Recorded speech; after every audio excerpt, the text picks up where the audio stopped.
ఆహ్, నాన్-వేషన గురించొద్దాం. ఓకే. ఏంటి ఇప్పుడు నాన్-వేషన్‌కి మీకు ఏంటి ఎప్పుడైనా ఈ సందర్భాలు కలిసిన సందర్భాలు, మాట్లాడిన సందర్భాలు? యాక్చువల్‌గా తను డిఫరెంట్ కాంటినెంట్‌లో ఉంటున్నాడు. హ్మ్. నేను లైక్ వేరే కాంటినెంట్‌లో ఉంటున్నాము. హ్మ్. ఎప్పుడూ ఒకే దేశంలో మేమిద్దరము అంటే కనీసం ఒక కాంటినెంట్‌లో గూడా ఉన్నది ఎప్పుడు లేదు. హ్మ్. సో దట్ మేము ఎప్పటినుండో లైక్ ఒక 4 ఇయర్స్ నుండి ఫ్రెండ్స్ కాబట్టి మంచి ఫ్రెండ్‌షిప్ ఉంది. హ్మ్. అంతే.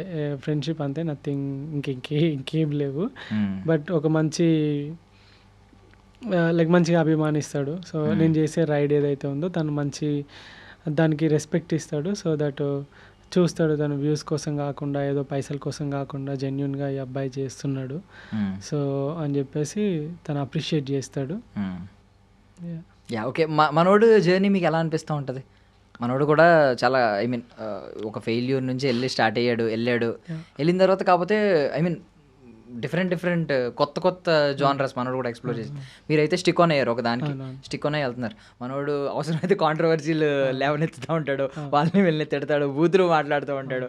సమ్‌టైమ్స్ కొన్ని కనువిప్పు కలిగించే మాటలు కూడా మాట్లాడుతూ ఉంటాడు. సో ఇది ఈ హోల్ జర్నీ మీకు ఎలా అనిపిస్తది? యూట్యూబ్‌లో ఇంతవరకు ఒక్క వీడియో గూడా చూడలేదు అతనిది. హ్మ్. ఇన్‌స్టాగ్రామ్‌లో రీల్స్ చూసాను. హ్మ్. So yeah! ట్రావెలింగ్ పక్కకు పెడితే తను ఏమనుకుంటాడంటే ఇండియా ఇట్లుంది. ఎట్లయితే నాకొక ఆవేదన ఉంటది గదా! ఎప్పుడైతే మనం ఫారెన్‌కెళ్తామో ఇండియాలో ఉండి ఇలా మాట్లాడలేము. ఎందుకంటే మనం ఇప్పుడు నీ ఇంట్లో కూర రోజు తిని నువ్వు సూపర్ ఉంది అని అంటావు. పక్కోళ్ళ కూర తిన్నప్పుడే గదా! నీ కూర బాగుందా? చెడ్డగుందా? అని తెలుస్తది. హ్మ్. సో ఎప్పుడైతే ఈ 15 దేశాలు తిరిగినప్పుడే గదా! నా దేశం గూడా ఇట్లా ఉంటే బాగుంటది అనే ఒక తపన, ఒక కంపారిజన్, ఒక కోపం, ఎందుకు ఇక్కడ ఈ వ్యవస్థ ఇట్లా ఎందుకుంది? ఇంత నెగ్లిజెన్స్ తోటి ఎందుకు జనాలున్నారు? ఎందుకు ఇట్లా రోడ్ల పొంటి తిరుగుతున్నారు? లైక్ ఎందుకు వేరే కంట్రీలో ఎవ్వడు గూడా రోడ్ల పొంటి ఊపర్ మీటింగ్‌లేసుకొని టైమ్ పాస్ జేయట్లేదు.